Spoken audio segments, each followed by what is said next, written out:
मानना पड़ेगा आपको, नहीं तो हम हर वक्त राजनीतिक चुंगलों से बाहर आना होगा, आपको अपने निजी स्वार्थ से बाहर आना होगा। ये पद वक्त से बड़े सब चीजों से बड़ा कद होता है, क्योंकि ब्राह्मण देश का हमेशा विकास करता आया है। अगर ये भारत की कल्पना हुई है तो ये ब्राह्मण की देन है। आजादी में 70% ब्राह्मणों का योगदान रहा है, ब्राह्मणों की अस्थियों से ये देश बना है। लेकिन आज हमारी हालत ऐसी हो गई है कि हमें अपने लिए वो मांगना पड़ रहा है जिसके लिए हमने दूसरों को हमेशा दिया था। तो दोस्तों, बहुत निंदनीय विषय है, ब्राह्मण पीड़ित है। ये मेरी पीड़ा नहीं है, ये 35 करोड़ ब्राह्मणों की पीड़ा है, समस्त समाप्तियों की पीड़ा है। तो मैं चाहता हूं कि माननीय जितने भी हमारे लोग हैं, जितने भी आए हुए हैं, और हमारे बीच में तहसीलदार हैं, क्योंकि आपके माध्यम से हम ज्ञापन दे रहे हैं, क्योंकि हम वैसे भी बाई पोस्ट भी भेज चुके हैं। मैं 11 सूत्री मांग पढ़ने जा रहा हूं, धैर्य से सभी सुनेंगे। पहली मांग है, समस्त भारत के राज्यों में ब्राह्मण कल्याण आयोग का संवैधानिक गठन होना चाहिए। यह घोषणा तक सीमित न रहे, तुरंत इसका गठन हो तथा किसी भी राजनीतिक व्यक्ति को अध्यक्ष न बनाकर ब्राह्मण समाज से ही अध्यक्ष चुना जाए। सहमत है? दूसरी घोषणा है, भारत के समस्त जातियों को आर्थिक आधार पर आरक्षण दिया जाए एवं ब्राह्मण वर्ग को प्रत्येक राज्य में जनसंख्या के अनुपात आरक्षण का लाभ दिया जाए एवं राजनीतिक हिस्सेदारी में प्राथमिकता दी जाए, क्योंकि हम इतनी संख्या में होने के बावजूद सिर्फ डमी रूप में राजनीतिक हिस्सेदारी में है। हम सरकारों से मांग करते हैं, हमारे भाई जो भी हैं वो सक्रिय तरीके से राजनीतिक भागीदारी में हिस्सा होना चाहिए।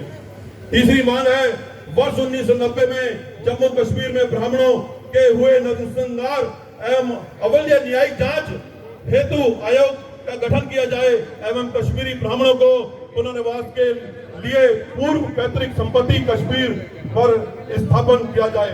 दोस्तों, पिक्चर बनाने से, कश्मीर फाइल बनाने से कुछ नहीं होगा। ये तब होगा 90 कितने दूर हो गया। सोचिए, इतने साल देश आजाद हो गए, आज तक न्यायिक जांच का गठन नहीं हुआ। क्या हमें न्याय मिलेगा? क्या वो कश्मीरी पंडितों के लिए एक मजाक है? क्योंकि हमारी समस्याएं कश्मीर से लेकर कन्याकुमारी तक है। तो ये पीड़ा है समस्त 35 करोड़ ब्राह्मणों की।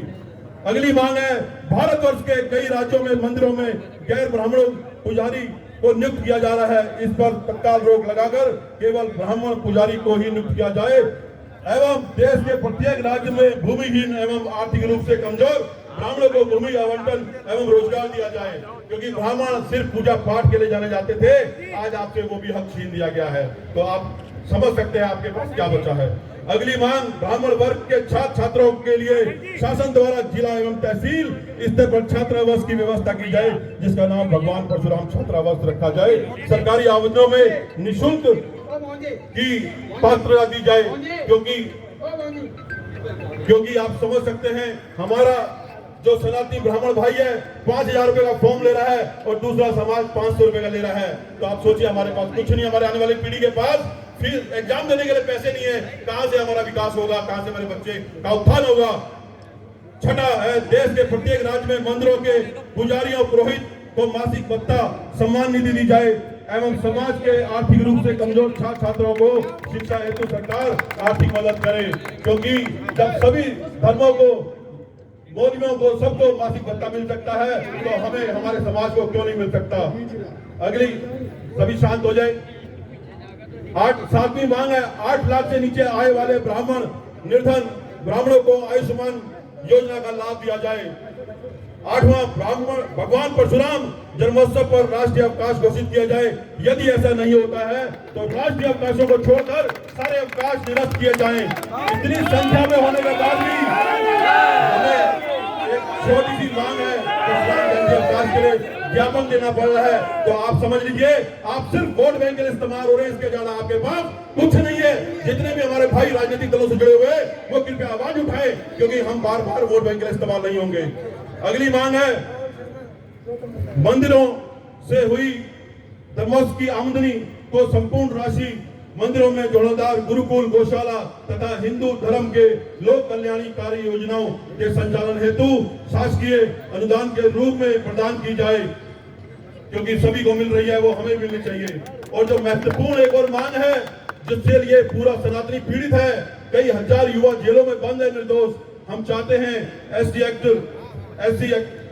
एट्रोसिटी एक्ट कानून को समाप्त किया जाए अथवा गिरफ्तारी से पहले जांच का प्रावधान लगे। अगर सरकार समाप्त नहीं कर सकती तो पहले अभी सुप्रीम कोर्ट ने कुछ ही दिन पहले आपको मालूम है कि एक फैसला दिया था, पहले जांच हो फिर गिरफ्तारी हो, लेकिन सरकार अध्यादेश ला करके उसको निरस्त कर दिया उस फैसले को।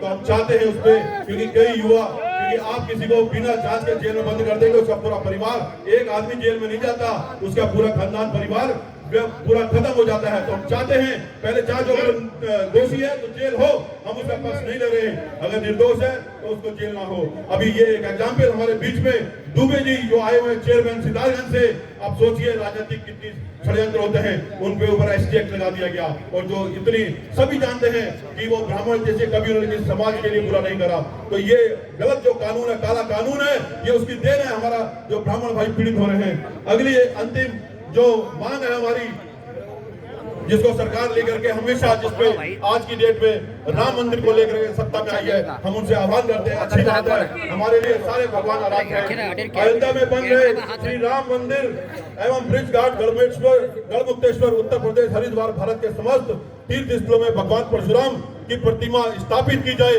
क्योंकि सभी को जब स्थान मिल सकता है तो हमारे भगवान को क्यों नहीं मिल सकता। हमारे एक ही आराध्य है, हमारे नहीं है। आप दोस्तों, क्या आप इन 11 मांगों से सहमत हैं? मंच में सारे सहमत हैं? इसमें एक भी मांग किसी एक राज्य, एक व्यक्ति, मेरे आपके लिए नहीं है, ये आने वाली पीढ़ियों के लिए है। ये महाकुंभ आप सभी का आने वाला मील का पत्थर आने वाली पीढ़ी साबित होगा। मैं माननीय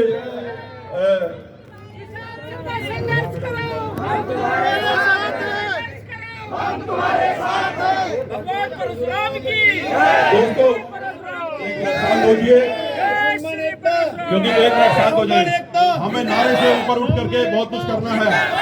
एक मिनट नारे बंद कराए, क्योंकि आज ये नारों के लिए मंच मालामाल के लिए नहीं तैयार हुआ है। ये स्वाभिमान की लड़ाई है हम सबके लिए। हमें अपनी यहाँ से गूंज देनी होगी। जो भी भारतवर्ष की सरकारें सुन रही है, इस मंच के माध्यम से हमारी पीड़ा है। मैं भाई नितिन गौतम जी से चाहूंगा और अपनी टीम से, हमारी तहसीलदार जो आई हुई है,